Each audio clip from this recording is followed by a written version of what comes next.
9, 8, 7, 6, 4, 3, 2, 1.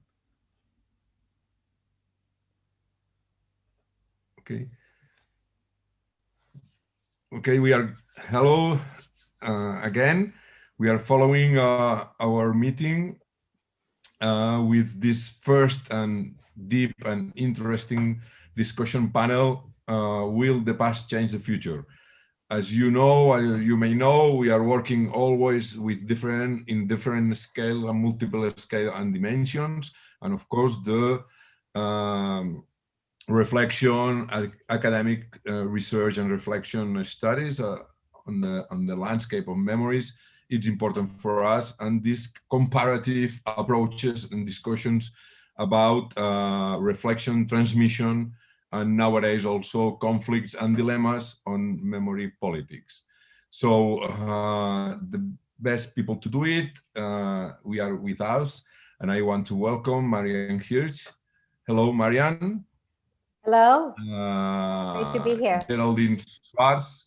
Bonsoir, Géraldine. Bienvenue. Siowan Katago.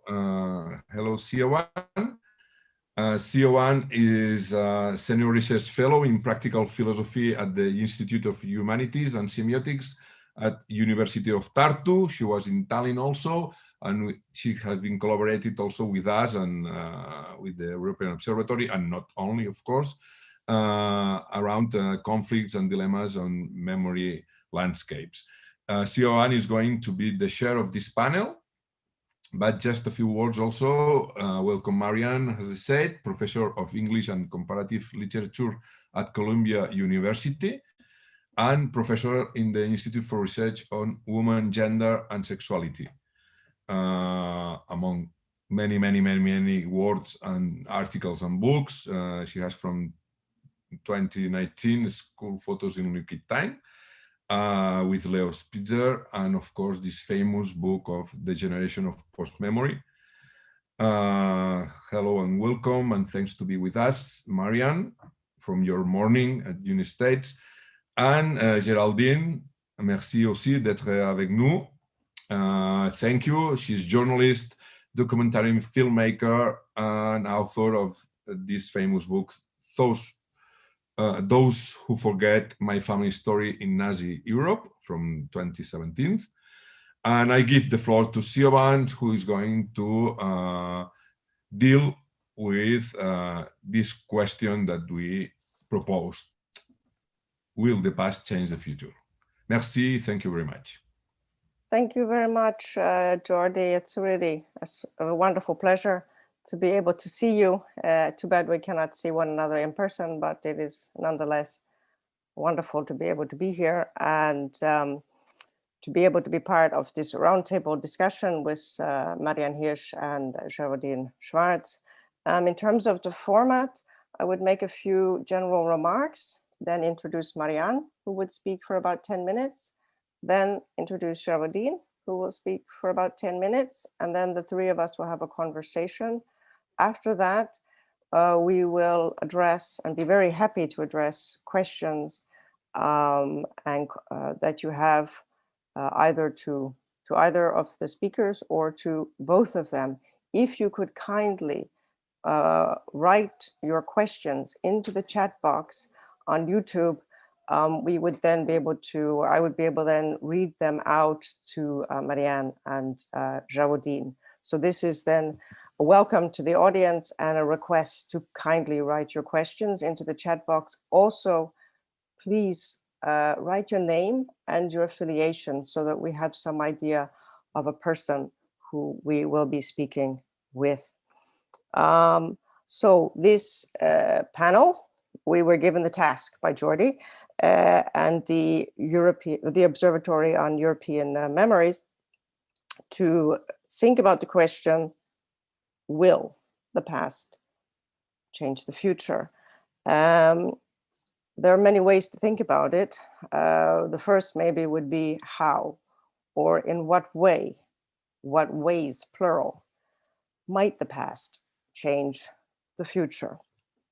Questions of how the past change the future or may change the future have been anchored into the very foundation of the European Union in its founding documents as never again. And just as Jordi reminded us that indeed, yes, today, the 9th of December, is the anniversary of the United Nations adaptation of the Convention on the Prevention of Genocide, which was spearheaded by Raphael Lemkin when he was advisor to Justice Robert Jackson during the Nuremberg War Crimes Tribunal. And that is also it's the 70th anniversary or 75th anniversary this year of those trials. And with the codification of genocide, I think there is this sense of never again that is founding in the European Union that we see manifest in memorials, commemorations, Erasmus exchange programs, as was also noted, commemorative days that are there to not only recall the past, but to provide the promise that we can learn from the past for the sake of the future, for the sake of a common European future. Indeed, I would think or suggest that this promise of the European Union as an idea is one in which individuals and societies have the possibility to learn from the past. This promise, or a kind of a new beginning, is perhaps anchored in two dates, 1945 and 1989. 1945 is the end of World War II, and 1989 is the fall of the Berlin Wall. And this promise of a new beginning is manifest in each expansion of the European Union, perhaps most profoundly with the expansion in 2004. I think it's from this promise that the Europe for Citizens program, with its emphasis on remembrance, supports a wide range of civic initiatives that are dedicated to the legacy of Europe, not only in the negative cultural trauma, but also in the positive cultural heritage and tradition. But particularly with the traumatic burden of the past, it is one to be reckoned with, hence the title of today and tomorrow's conference, Taking Stock of European Memory Policies.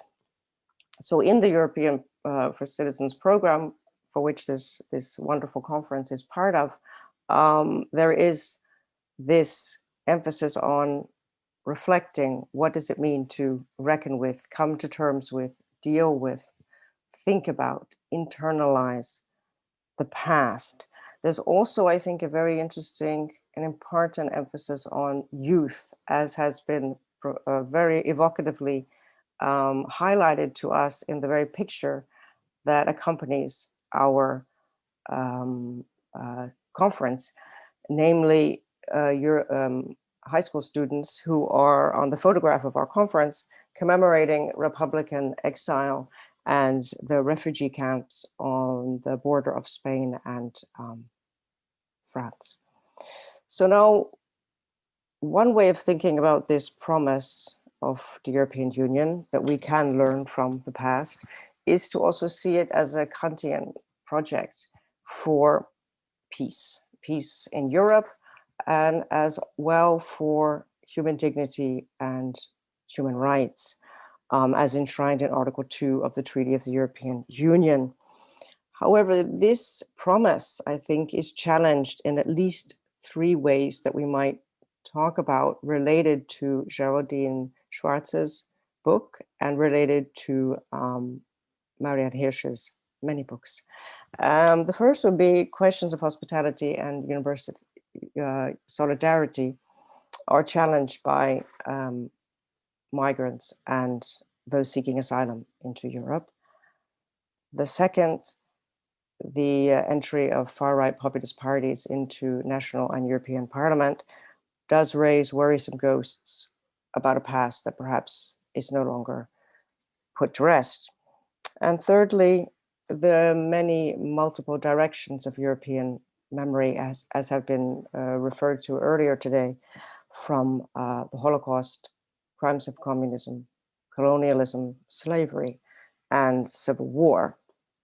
So to help us think about the question of how the past is changing, or maybe changing, might be changing the future, we are accompanied by two very remarkable and wonderful, wonderful writers who reflect on European memory from different generations and from different perspectives. One a daughter of Holocaust survivors, and one a daughter of Nazi followers. So we are really given this marvelous breadth of reflections today that is a real treat. So Marianne Hirsch will be the first. And as Jordi mentioned, she is a professor of comparative literature and gender studies at Columbia University. Marianne was raised in a Jewish German-speaking family in Romania and emigrated to the United States when she was 11 or 12.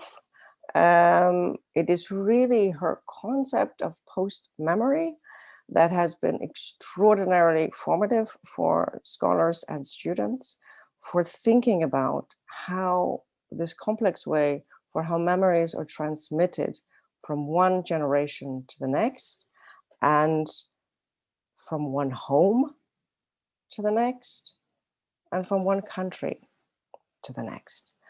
Moreover, I think Hirsch's attention to photography, arts, and perhaps comics addresses the power of images and the work of memory, especially as it concerns the Holocaust, migration, and statelessness. In particular, her research on how public images and stories transmit memory, have this massive emotive power to transmit memory so that they are almost kind of ghostly revenants to a lost world. Some of the titles that Jordi briefly mentioned: School Photos in Liquid Time, Everyday Life, Engagements with Vernacular Photography, Women Mobilizing Memory. Those three books were just written in the past 2 years. I don't know how you did it. The books, though, that really have been formative for myself and for some of my students are Generation of Post-Memory, Writing and Visual Culture After the Holocaust, Family Frames, Photography, Narrative, and Post-Memory, and Ghosts of Home, The Afterlife of Chernovitz in Jewish Memory. They are seminal texts for those of us studying memory and migration, particularly between generations in Europe and North America. So please, Marianne, the floor is yours. Thank you so much, Siobhan, for this beautiful and thorough introduction for me and for the questions that we're going to be discussing today. Thank you, Jordi and Yoram, for inviting me, and I'm really honored to be here on this particular panel with Géraldine and Siobhan, whose work is so rich in this context. So, will the past change the future, or how will the past change the future? So I just want to say at the outset that I come to this question from the contemporary memory wars in the United States, where I think we're way behind the European Union and Europe and European countries in dealing with multiple painful pasts. And they've come back to haunt us so many times here, and particularly this last summer. And we're still reeling from the effects of recent acts of violence and recent and continuing acts of violence against African Americans and people of color in the United States. So this is my immediate place, but of course I come also from Europe, and I come specifically, as Siobhan just said, as a member of the second generation. And I want to reflect a little bit about what that means, and then so happily hand over the mic to Géraldine, who is defining herself as a third generation. And we might want to think of generations of what, and when does it start, and which is the first, and why are we numbering things in the particular way that we're numbering them. So when I speak of myself and write as a daughter of Holocaust survivor, when I write as a member of the second generation, increasingly, because of the way memory gets simplified and history gets simplified over time, people think of Auschwitz, they think of numbers on my parents' arms, they think of the trauma of the camps and the traumatic repetitions, the secrets and nightmares that must have shadowed my childhood. So indeed, I've written from the perspective of and about the second generation of what Eva Hoffman has called the hinge generation, of the perspective of those who become translators of their parents' traumatic experiences and who are the gatekeepers of how those experiences are remembered and memorialized, of those who've spent lifetimes fighting for the recognition and memorialization of these crimes and against oblivion and forgetting. And yet, I think what was handed down to me as a member of the second generation, the lessons I've tried to carry over from a past that preceded me to a future that will follow my own lifetime, is not exactly that. It's more complex, it's much more complicated. And of course, the Holocaust has many, many different dimensions that are completely lost when we think of it as one particular camp experience. It's true, my parents did survive the Second World War. They survived it on the very edges of Europe, in a city that was called Czernowitz when it was part of the Austro-Hungarian Empire, that was called Czernowitz when it became Romania in 1918, that was called Chernovtsi as a part of the Soviet Union, and that is now called Chernivtsi, and it's in Ukraine. It was a cultural crossroads, and during wartime, my parents were interned in a ghetto. The city was administered by the Romanian administration, which was collaborating with the Nazis, and from which Jews, 2/3 of Jews were deported. They were not deported to death camps, but they were deported to ghettos and camps in what was then called Transnistria. My parents were able to evade deportation. They survived in their city. They survived in their very own home. They wore the yellow star. They were persecuted. They had to perform forced labor. So certainly they were victims of fascism. And along with me, after the war, they were victims of Soviet bloc communism. And as Siobhan said, we left Romania in 1961 when I was 12 for a year in Vienna, and then to emigrate to the US. So, but when I began to write about this memory, which was quite late actually in my career, I did not become interested in writing about this history until it became clear that the survivors were getting old, and that we really needed in some ways to save their history before eyewitnesses disappeared. But I began to write about what I called post-memory, because somehow my parents' memory of the war that they discussed every single day were more powerful in some ways than my own childhood memories. And I really had to account for why that was and why they were handed down to me so powerfully. The memory of the ghetto, of nighttime raids, of knocks on the door where you had to hide under the bed, all of those things. But I have to emphasize here that my parents transmitted something else to me as well. And this is important for our discussion, something that's especially relevant for a forum on European memories, or dare I say European memory. In fact, what they handed down to me is in fact a memory of Europe. The Europe that was their horizon of culture, of cosmopolitanism, of cohabitation, of freedom. And it was that memory that, though shattered, was strangely not entirely eradicated during the war. So let me try to explain this. So my parents' emancipated Jewish identity and lifeways go back to their own parents' adoption of the promise that was inherent in Joseph II's emancipation of the Jews in the Habsburg Empire, that you could remain Jewish in religious belief while also attaining education, professional advancement, citizenship status, and even political representation in the empire. And you could attain these as long as you were willing to speak German, to convert to German European lifeways, even to dress German, as they called it, sich Deutsch kleiden, right? To get rid of the signs of Orthodox religious Jewish identities. And many Jews, especially in these outlying areas of the empire, enthusiastically did just that.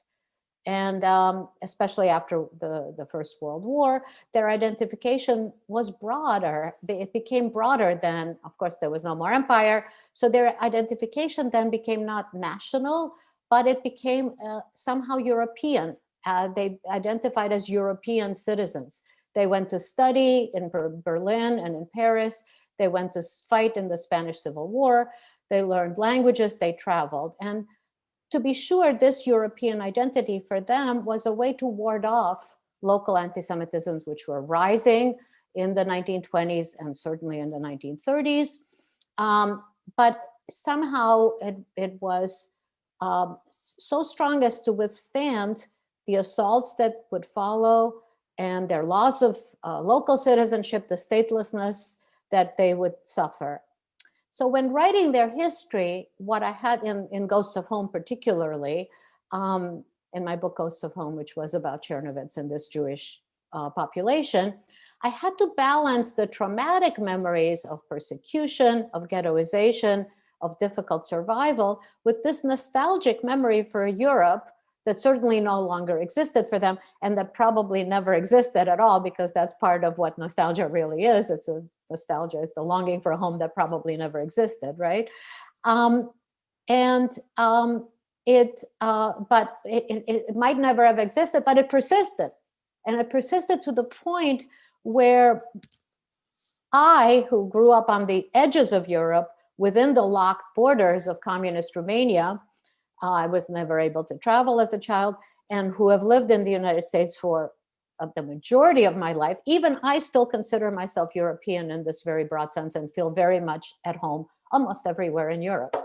So I'm telling you this because I thought it might be interesting right now in 2020 to revive this idea of Europe, however partial and however flawed it is. So that's why I'm very interested in thinking about generations here. And Siobhan, you asked us to think about generations and their usefulness. So, you know, the second generation of what? The Holocaust, certainly, right? The Second World War and the Holocaust as the central, as you mentioned, the central foundational event, the event that we want to say never again, right?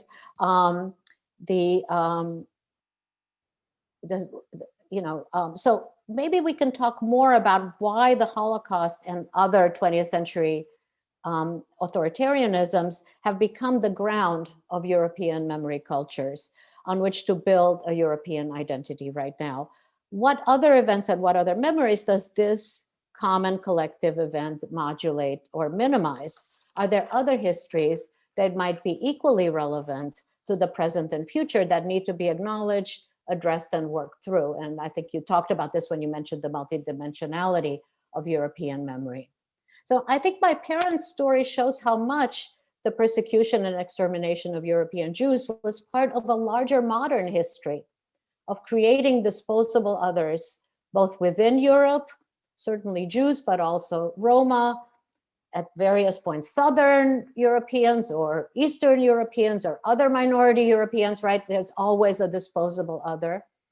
And outside of Europe, colonial subject and slave subjects, and now refugees, migrants, asylum seekers. How can we account for the histories of the slave trade, of colonialism, of empire, alongside the histories of the Holocaust and subsequent authoritarian regimes, if we number generations only with the start of World War II, right? How do these structures of othering and of persecution connect and intersect, or are they separate? And how do we want to, I think this would be really important to try to discuss. And how can the memory of these many and multidimensional painful pasts be mobilized for more progressive futures? And that's the topic of today. So as I witnessed the alarming growth of nationalism and ethnocentrism, of racism and anti-Semitism, often based on past grievances, often mobilizing memory as an alibi for present prejudice and violence, I'm keenly aware of how the memory of painful past can serve present-day exclusion and violence. The memory of the Holocaust, in fact, itself is regularly and ubiquitously used to instill fear, to instill xenophobia, and also to instill Islamophobia and racism.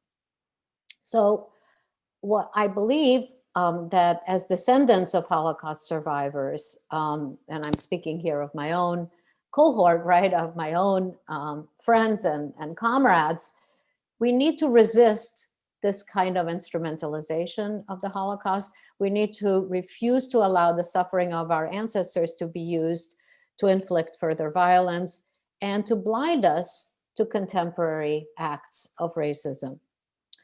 So this is what I feel I owe my parents and my family and their contemporaries, their neighbors and friends. And I think it's a debt as weighty as the injunction to tell their story, which I had felt was my debt before, but I feel like I have an additional debt now, and it may even be more intractable. So for those of us who have inherited such violent histories and are witnesses to a violent presence, the challenge is to allow ourselves to be vulnerable to what Susan Sontag has called the pain of others. And maybe I would like to change that and say not the pain of others, but the pain of our co-citizens. And to recognize the entanglements of our multiple, what I've called connective histories. It's to resist appropriating that pain and to respect the integrity of different pasts, as well as their effects on the present. So when we say, will the past change the present, we need to ask which past, right? Or how different pasts intersect and connect to one another. So our responsibility is to do that.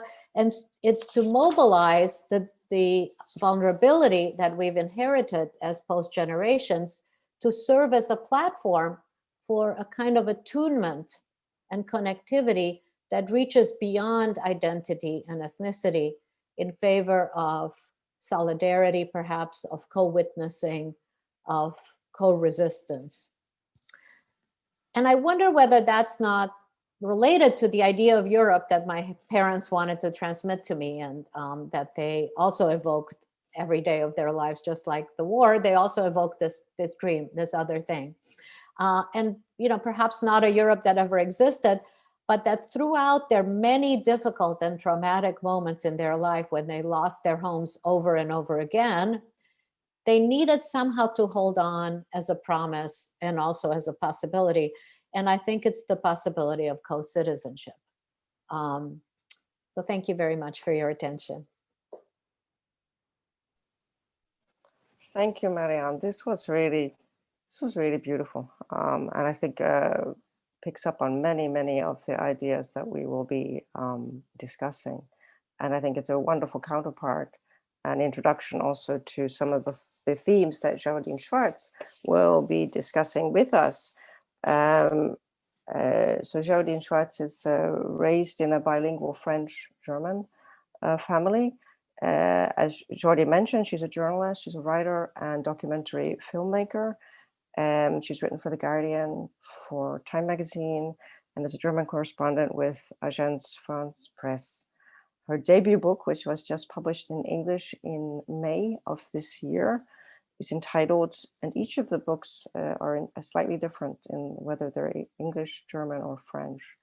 But in English, Those Who Forget, My Family's Story in Nazi Europe, a memoir, a history, a warning.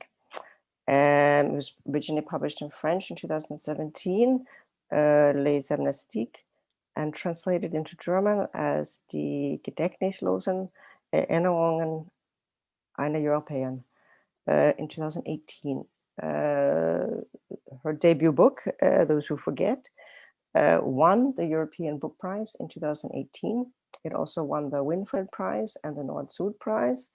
It's currently being translated into 10 languages.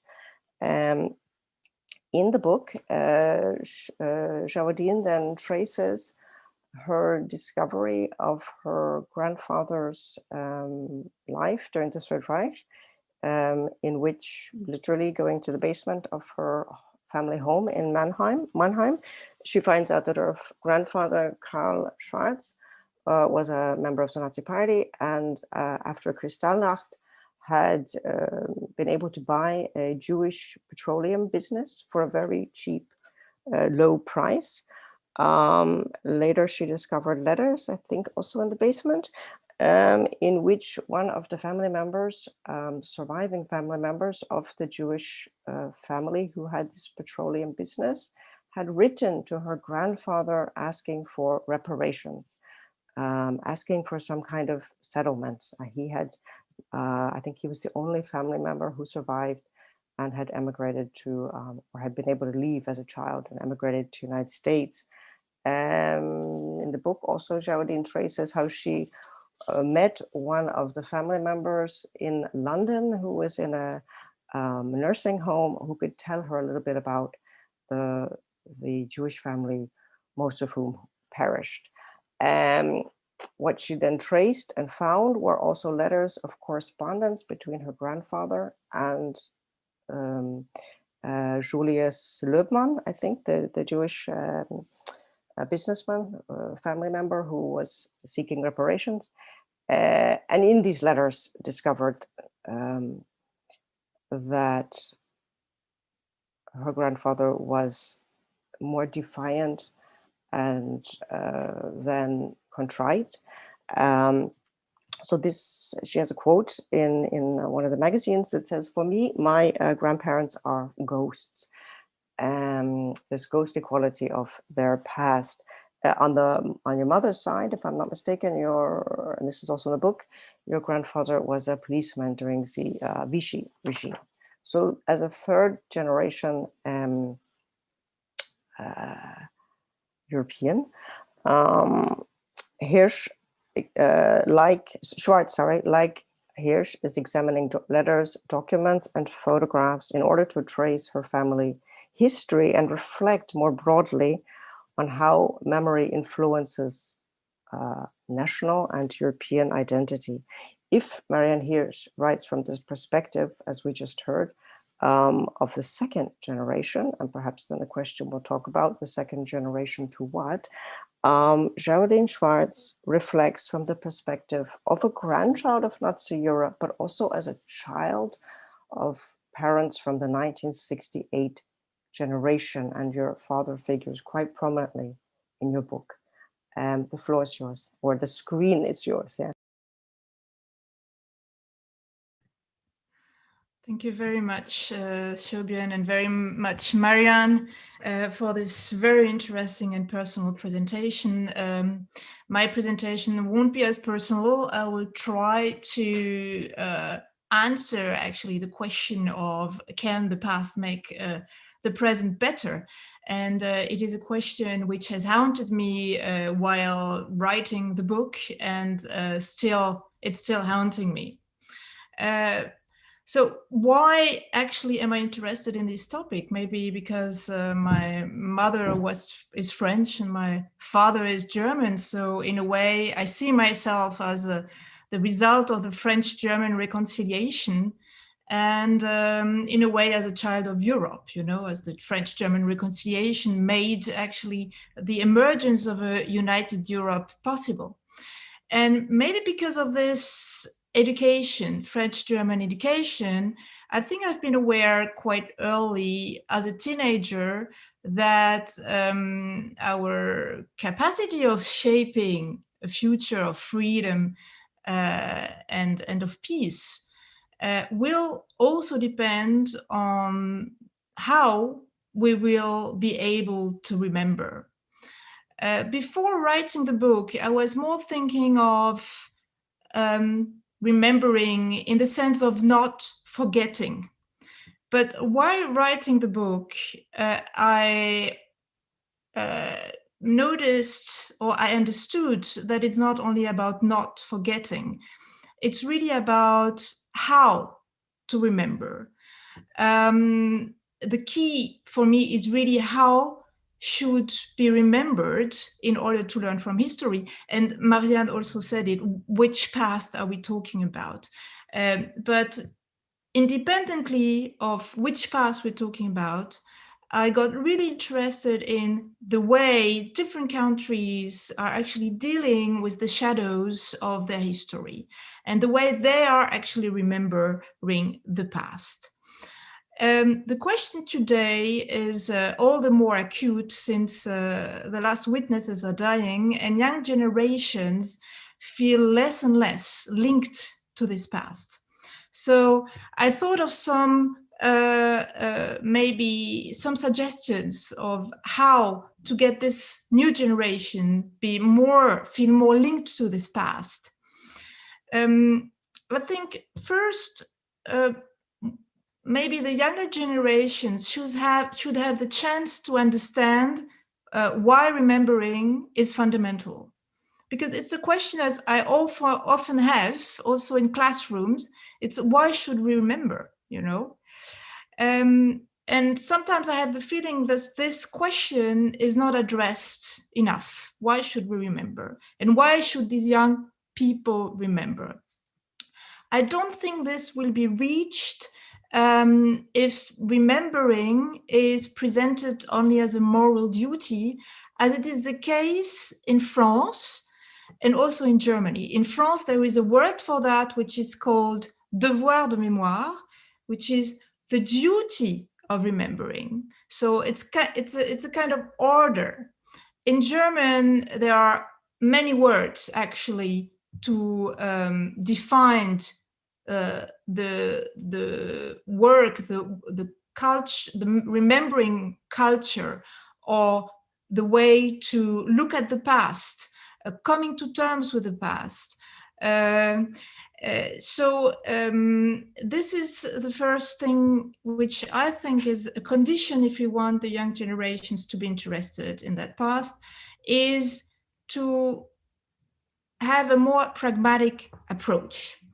To enable the young generations to take from the past what they need to shape the future they want, to understand the present rather than suffer it, and to act instead of taking the posture of the victim, to enable them also to learn from the past how to recognize patterns in politics, in order to defend themselves against demagoguery and manipulation strategies, but also to learn to identify dangers which can come from themselves, from ourselves, citizens, our own moral fallibility, our capacity of becoming accomplices of criminal regimes by indifference, by opportunism, by conformism. I think with this approach, memory can help provide a kind of political education, politische Bildung, to citizens and help them take responsibility and shape the future. But second to this pragmatic approach, I think it is very important to keep an emotional link.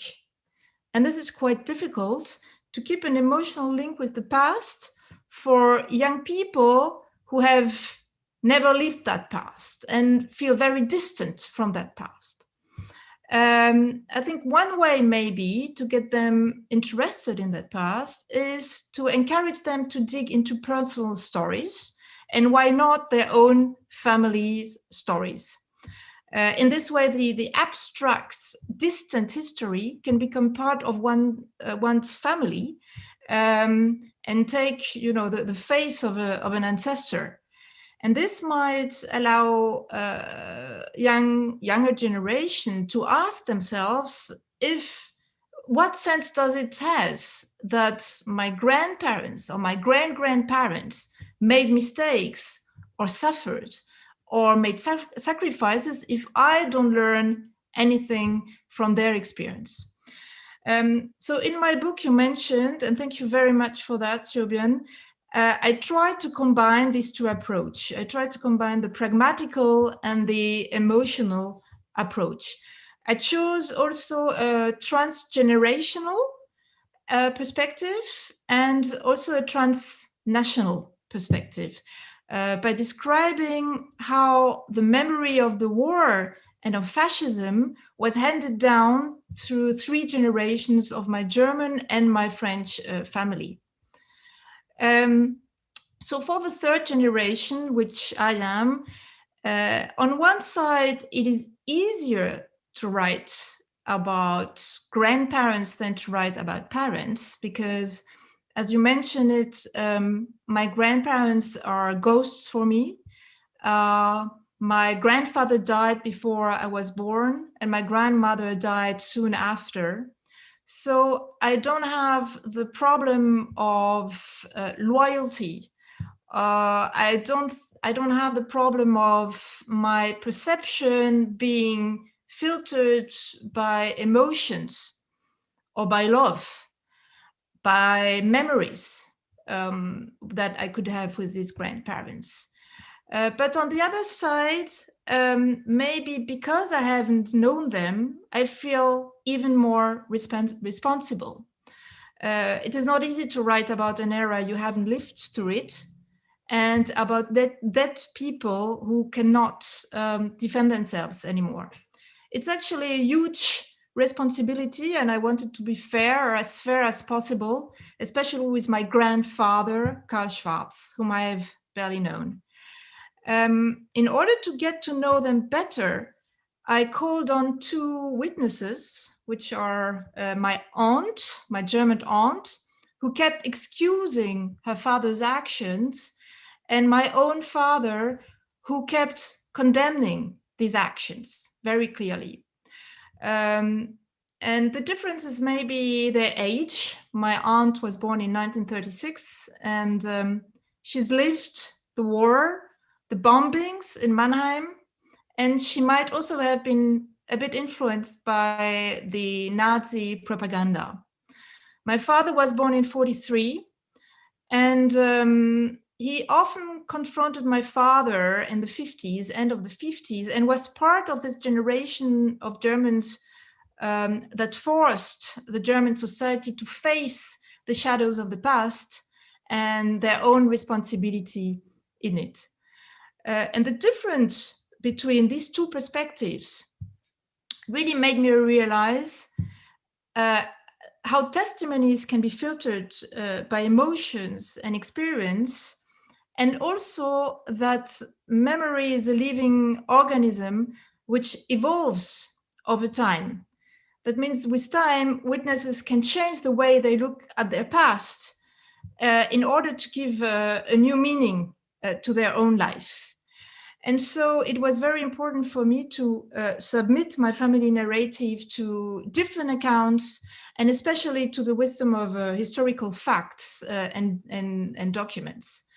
But still, doing this, the greatest challenge was to assess the responsibility of my grandfather, to avoid judging by what I know today. That involves not applying today's moral and social standards to them, but rather to contextualize and to ask to myself, was it possible to say no? What were the risks? What did they know about the fate of the Jews? Also, what was their political education? There is also the psychological dimension, which is very important to take into consideration, and also the political manipulation. But after that work, my conclusion was that in its essence, the story of my grandparents is the story of many Germans of that time. And furthermore, it embodies a timeless and universal attitude many can identify with. And this attitude is called by the Germans Mitläufer, which means those who follow the current. And that idea of Mitläufer brings me to my final thought, to the question, can the past change the future? I've tried to understand how many countries in Europe have dealt with their past. And I've observed that in many countries, in the collective memory of war, dictatorship or crime against humanity, we tend to divide the attitude of society in three categories, which would be the perpetrators, the victims, and the heroes. And in doing so, we forget a category which is, second to me, central, since it often concerns the majority of a population. And this is the Mitläufer, those who follow the current. So my grandparents, basically. And however, in my opinion, this category is very important to acknowledge and study if we want to learn from something from history. Most of us cannot imagine being a monster like Mengele or Eichmann, nor can we imagine being a hero. So we tend to take the perspective of the victim, which is also very important. But in order to learn from history, I think one needs also to try to take the perspective of at least the Mitläufer and ask to himself, how can an ordinary citizen like myself or a society as a whole become complicit of a criminal regime? And that step is very essential to link the past to the present and maybe to the future, because it helps bring us back to our own responsibilities today. And it helps us realize that we do not become complicit in an unfair system only by serving it directly, but also by following the crowd out of indifference, opportunism, or conformism. So these are my thoughts to answer the question of, can we learn from history, or at least make the future being better thanks to the past?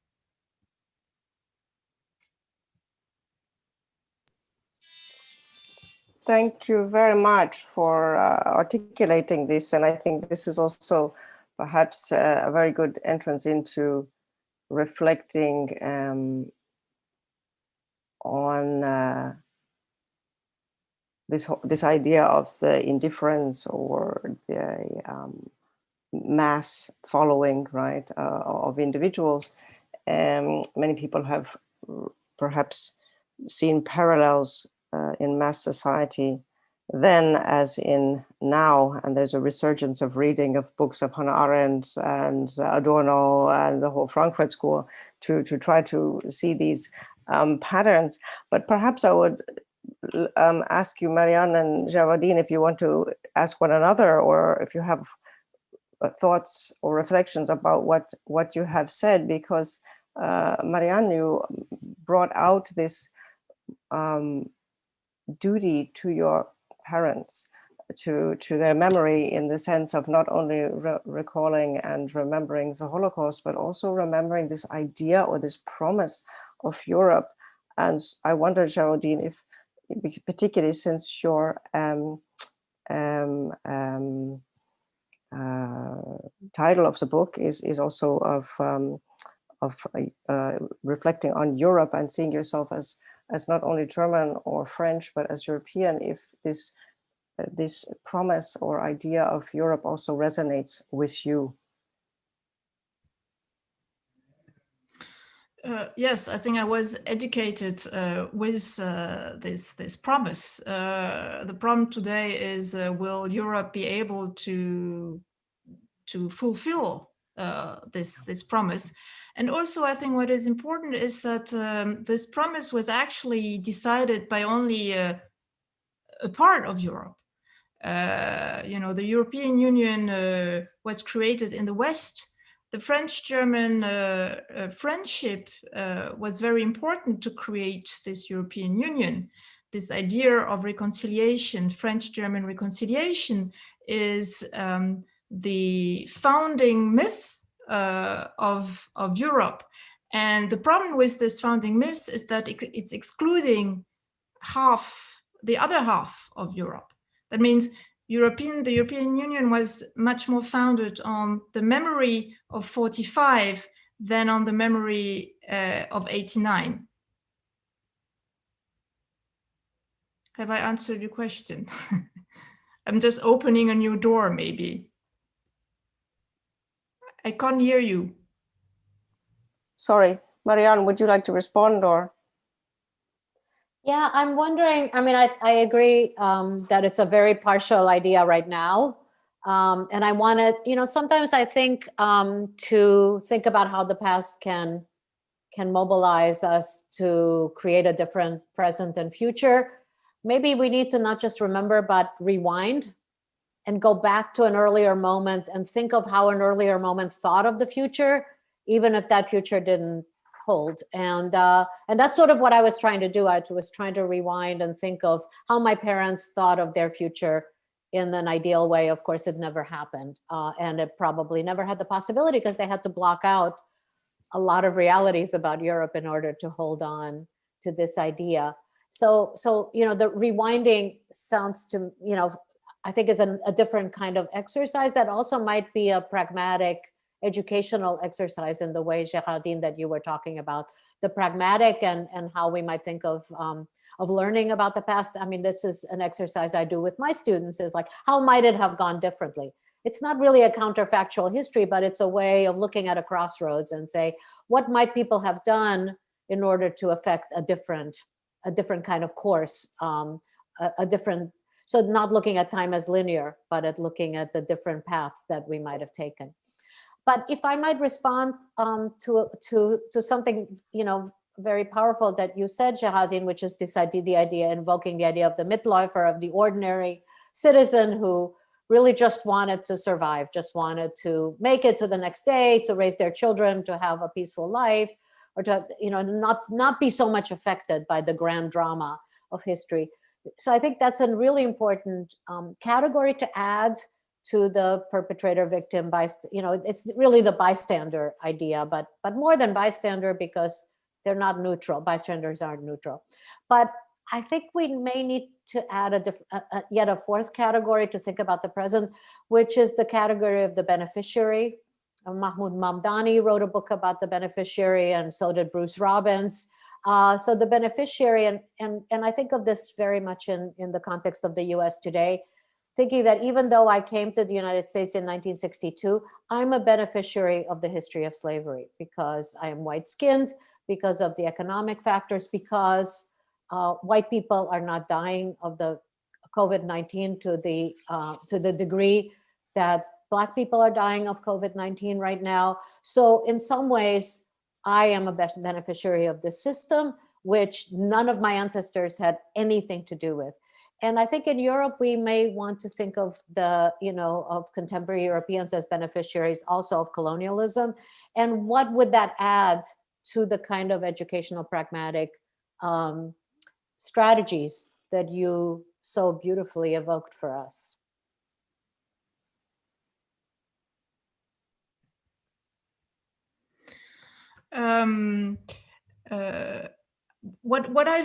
I totally agree with this category of beneficiary because it's much more present. Is it what I understood well? Yes. So Yes. So I would be also a beneficiary in that sense.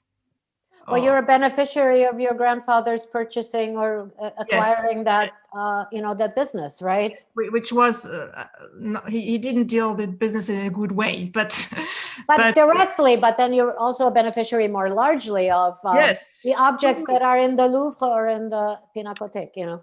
Yes. But I have maybe another vision. I feel more as a beneficiary of the work my father did, this generation did. I feel like I have a debt towards this generation who had the courage to confront their own parents. Because when I was writing this book, I thought if I should have written a similar book about my parents being my grandparents, I think I wouldn't have had the courage to do it. So I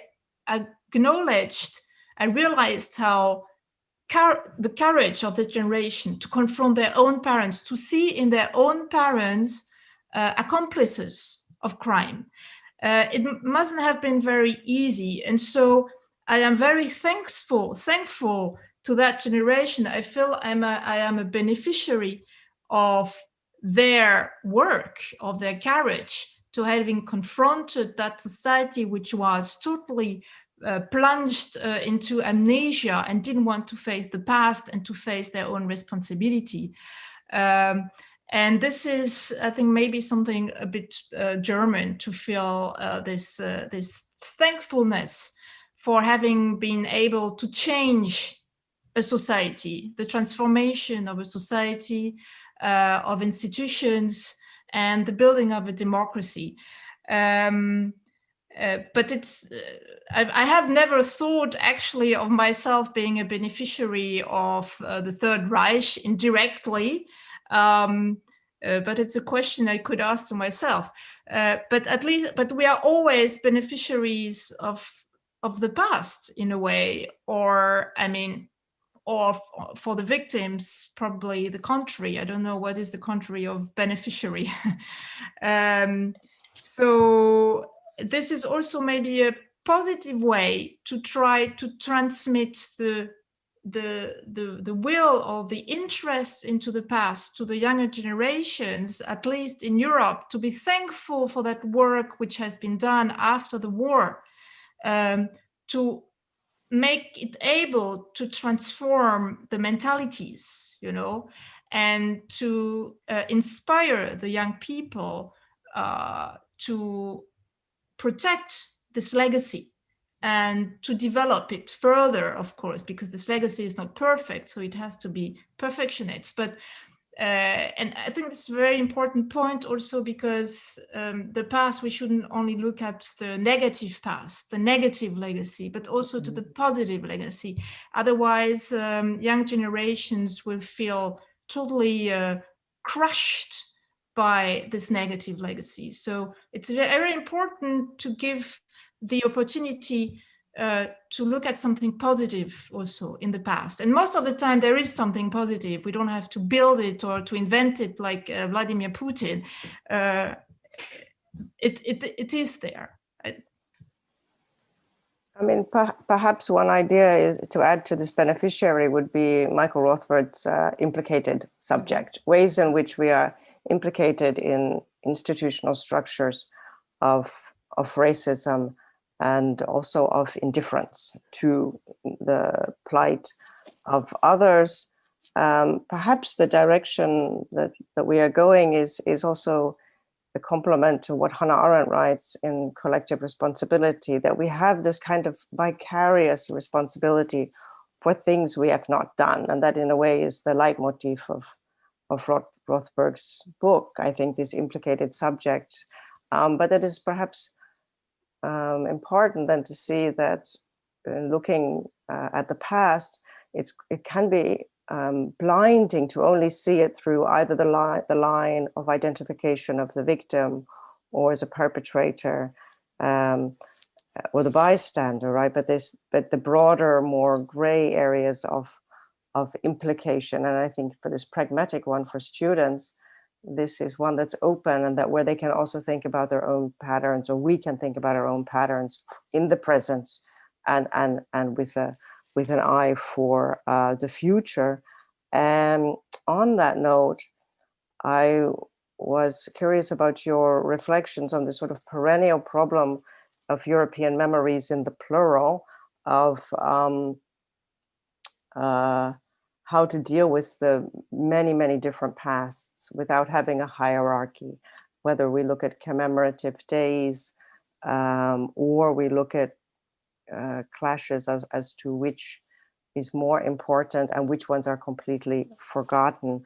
Do you see that as a problem within European memory, that there is a kind of a hierarchy? And is there a way that we can think about memories of the past in Europe in a more open and empathetic way to avoid hierarchies. And Géraldine, I was thinking perhaps with respect to the Mbembe affair, if this was one issue where this historical comparison becomes problematic, and Marianne, perhaps with Black Lives Matter movement, how did that become such a catalyst for thinking about slavery and colonialism, not only in the United States, but in Europe? So this sort of transnational, open, broader way of thinking about memory in a comparative context that does not relativize, but that learns from one another. I don't know who would like to go first. Okay, Marianne, please. Maybe Géraldine this time. Okay, Géraldine, you first. Well, I think that, the European Union has this problem with the plurality of the memories, that's for sure, and is always seeking its identity. What is the European identity? I think the European identity is that everybody can choose his identity. That's actually the European identity, and that's why it is also so difficult to define. It's this freedom to choose your identity. Now, what you were I think you mentioned the hierarchy of memory is in the European Union. In 2005, I think the European Union decided that the 27th of January would be which is the liberation of Auschwitz, would be the commemoration day, the memory day of the European Union. And 30 years after, are we 30 years after? No, 15 years after. 15 years after, we have to, we can observe that it hasn't worked very well, especially in some East European countries where anti-Semitism is raging, but also in other countries, and also racism and intolerance and populism is rising. So the idea of 2005 to invite the member countries of the European Union to raise the awareness of the young population, but also of the population in general, and also their interest for the Holocaust by building museums, Holocaust museums, for example, was not actually didn't reach the expected results. I think this is a good lesson that imposing one traumatic memory as an absolute reference runs the risk of destroying other ones. In that case, communism. And a European memory should not lead to an enforced commemoration, but rather make it possible for people to change perspective, to place themselves in both the position of the victim and the perpetrator, to accept also the view of another country on your own history. To question yourself, to engage dialogue, and this is for the form. And for the content, I think Europe should make more room for other memories in addition to the memory of the Holocaust. There is in Western European countries a lack of interest for communist experience of Eastern European. And this is a major obstacle also to build a European identity for all the Europeans. Part of Europe doesn't feel represented in this European memory. And the other past, which I think we should really give more room today, but I think Marianne will tell us much more about that, is the colonial history, of course. It is the main link between native Europeans and population groups with a background of migration. And if we want to live together in solidarity, their past too have to become part of the European memory. The Netherlands have tried something in that direction by renaming the day of the commemoration of the end of the war is now called the Day of Freedom. The intention of that, of renaming that day, is to include the population with migration background in order to really have an inclusive memory. And I think this is one of the big challenges today, is to have this inclusive memory in Europe and probably also in the United States. Yeah, I couldn't agree more with everything you said. I mean, I think it's now turned out to be a real problem to choose January 27th and to make World War II and the Holocaust the template for what a traumatic memory is. First of all, it enables you to look at other acts of violence and war and genocide to say, it's bad, but it's not the Holocaust. So then you minimize the gravity of some of these crimes. But it also, as you said, blocks out or makes us blind to other histories. And as soon as you bring these other histories forward, you risk displacing or relativizing or minimizing the Holocaust, and therefore it becomes a huge bone of contention, and then takes up so much attention that you're not able then to see, to see these other crimes. Making any history sacrosanct or inviolable is a huge mistake, and I think it's doing a disservice to the victims of the Holocaust. So I think it's turned out to be a real problem, and I think these other histories that have been displaced are coming back to haunt us and to demand attention.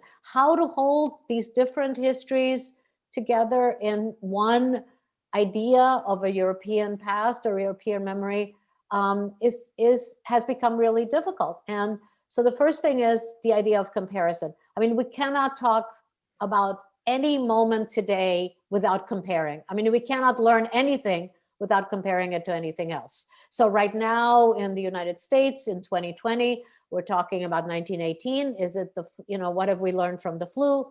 Not much. And what have we learned? Is it the 1930s? Is it 1972 in Chile? Are we having, or in Argentina? Are we having a coup?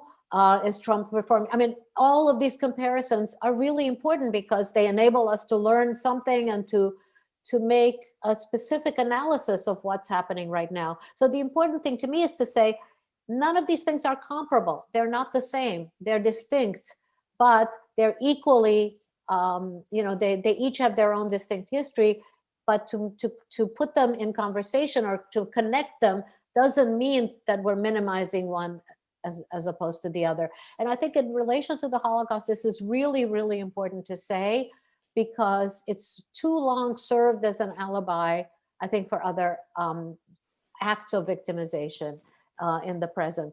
I think learning about it is important, but what do memorials do? What do commemorative dates do? What do museums do? I think we really need to ask ourselves whether just having a museum of terror, as in Budapest, or a museum of the Holocaust, or a new museum of the Holocaust in Amsterdam, or another museum, whether that will do the job of trying to create a future that's more progressive.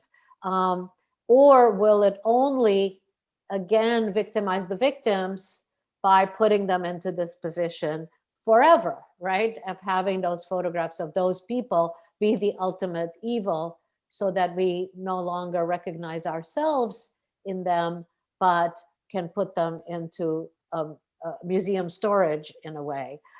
So what does it, how can you mobilize those? So I would say, smaller acts of commemoration, smaller moments of remembrance, the flowers that you put, in a place, the shoes, the the small objects, the groups that gather, I mean, digital forms of remembrance. There's so many other ways to try to perform memory and making the past present, but making the past present not only for its own sake, but for the sake of doing something in that present, building community through commemoration and memory, but not to the exclusion of others. And it's a real challenge. I don't know. I mean, I'm so glad that the European Union is funding these projects, but I think we need to fight for what they will consider recognizable as memory work.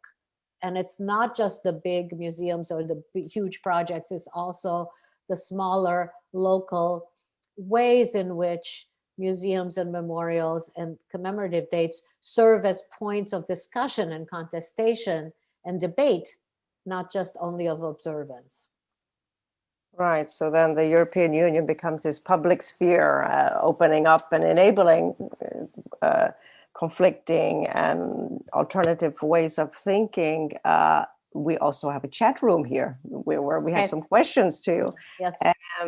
For Marianne Hirsch from Sophia Lovegrove, she's a student in Heritage and Memory Studies at the University of Amsterdam. She's wondering what are Marianne's thoughts about the dominance. It's a similar question we just talked about. The dominance, for the lack of better word, of the memory of the Holocaust in Europe in relation to others, particularly colonialism. So in a way, you've addressed this, yeah? But she has a little bit of a question here, slightly different. Is it the location of the suffering in Europe versus elsewhere? Or a question of the identity of the victim? So is the location of the suffering, if the person who is not doesn't look like a European, but looks like somebody else, does that perhaps affect the way in which memory events are remembered or compared? So that's slightly different one, the location. And well, I mean, I think that's so true, because looking at the Holocaust, teaching the Holocaust in the United States right now is a really different venture than doing it 20 or 30 years ago, where it was this urgent need to learn about this history. I think right now, when the mission of many of our students is to decolonize knowledge and decolonize ways of thinking, I think some of my students have said, you know, why really should we learn about this? It's really Europeans doing violence to other Europeans.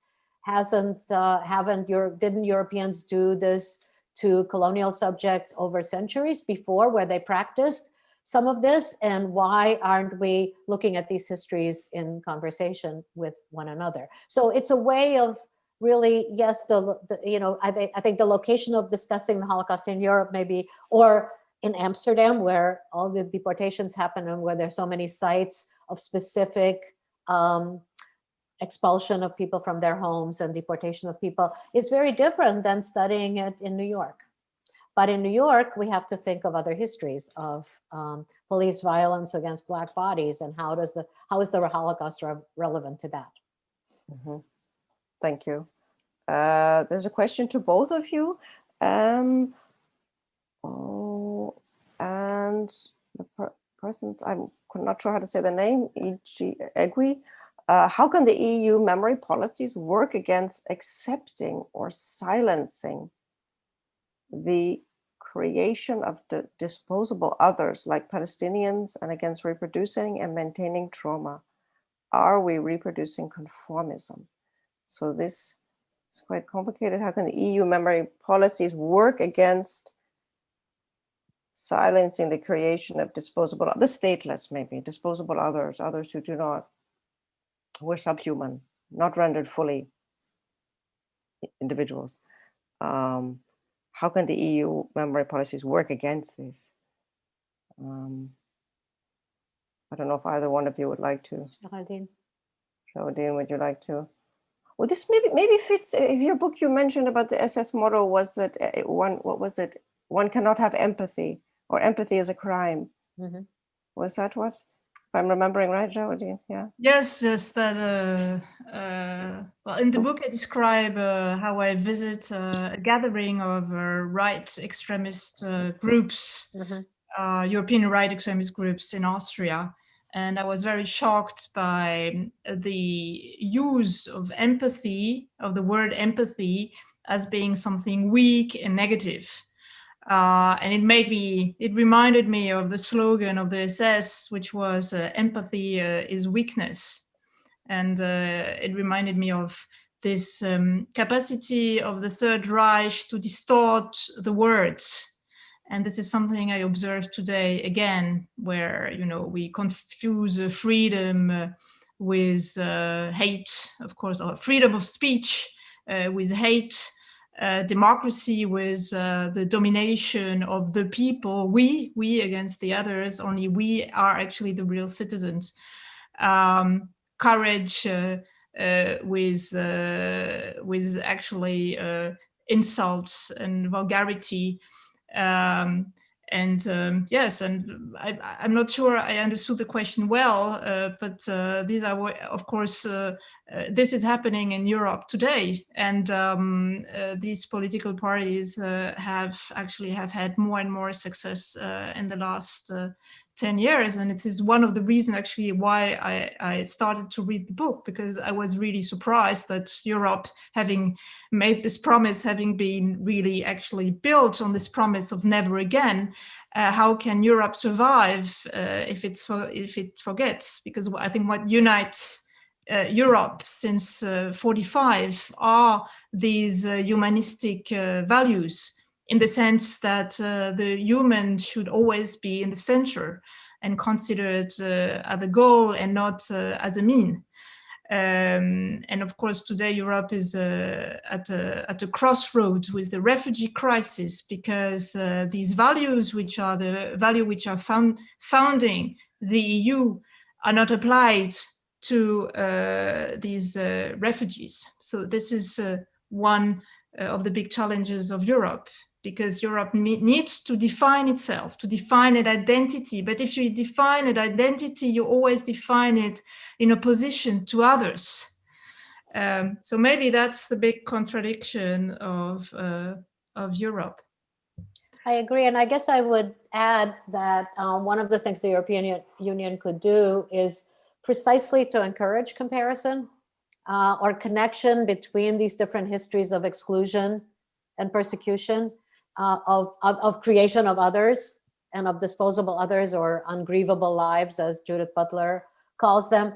How did this happen in the past? What is the history of that? And how are we repeating that today against different populations? So that's where I wanted to raise the inside and the outside, which, you know, is really the history of European modernity. And I mean, Euro-American, or, you know, Western modernity is really its creation of others against which they define themselves, as you just said. How does this happen? What are the structures of that? How are they part of our education system? How are they part of our identity? I think one of the reason maybe it's repeating itself, it's that where we are lacking when we approach this history of violence and of exclusion.